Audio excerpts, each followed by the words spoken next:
कौन थे राजा कुरु, कैसे आगे बढ़ा कुरुवंश? राजा कुरु महाभारत में बताए गए कुरु वंश के प्रथम पुरुष थे। वे बड़े प्रतापी और तेजस्वी राजा थे। पांडवों और कौरवों ने भी कुरु वंश में ही जन्म लिया था। विश्व प्रसिद्ध महाभारत का युद्ध भी कुरुवंशियों में ही लड़ा गया। महाभारत के अनुसार हस्तिनापुर में एक प्रतापी राजा थे, जिनका नाम संवरण था। इनका विवाह सूर्यदेव की पुत्री ताप्ती से हुआ था।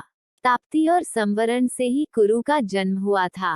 राजा कुरु के नाम से ही कुरु महाजनपद का नाम प्रसिद्ध हुआ, जो प्राचीन भारत के 16 महाजनपदों में से एक था। भगवान श्री कृष्ण ने कुरुक्षेत्र में ही अर्जुन को गीता का उपदेश दिया था। ऐसे आगे बढ़ा कुरुवंश। राजा कुरु का विवाह शुभांगी से हुए, जिनसे उनके पुत्र विदुर्थ हुए। विदुर्थ के संप्रिया से अनाश्वा, अनाश्वा के अमृता से परीक्षित, परीक्षित के सुयशा से भीमसेन, भीमसेन के कुमारी से प्रतिश्रवा, प्रतिश्रवा से प्रतीप, प्रतीप के सुनंदा से 3 पुत्र देवापी, बाहलिक एवं शांतनु का जन्म हुआ।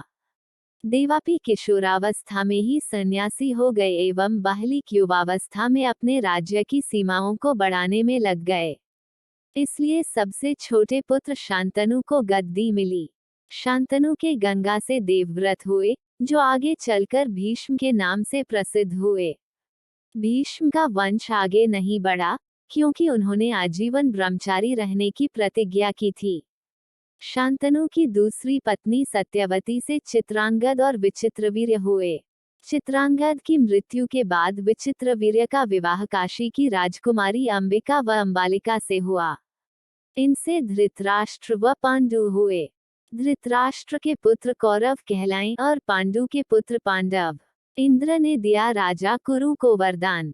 महाभारत के अनुसार कुरु ने जिस क्षेत्र को बार बार जोता था, उसका नाम कुरुक्षेत्र पड़ा।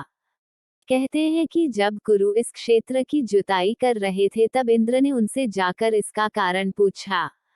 कुरु ने कहा कि जो भी व्यक्ति इस स्थान पर मारा जाए, वह पुण्य लोक में जाए, ऐसी मेरी इच्छा है। इंद्र उनकी बात को हंसी में उड़ाते हुए स्वर्गलोक चले गए। ऐसा अनेक बार हुआ। इंद्र ने अन्य देवताओं को भी ये बात बताई। देवताओं ने इंद्र से कहा कि यदि संभव हो तो कुरु को अपने पक्ष में कर लो। तब इंद्र ने कुरु के पास जाकर कहा कि राजा कुरु, तुम व्यर्थ ही कष्ट कर रहे हो। यदि कोई भी पशु, पक्षी या मनुष्य निराहार रहकर या युद्ध करके यहाँ मारा जाएगा तो वह स्वर्ग का भागी होगा। कुरु ने यह बात मान ली। ये बात भीष्म, कृष्ण आदि सभी जानते थे, इसलिए महाभारत का युद्ध कुरुक्षेत्र में लड़ा गया। यदि आपको वीडियो पसंद आए तो वीडियो को लाइक करें, कमेंट करें और चैनल को सब्सक्राइब करें। धन्यवाद।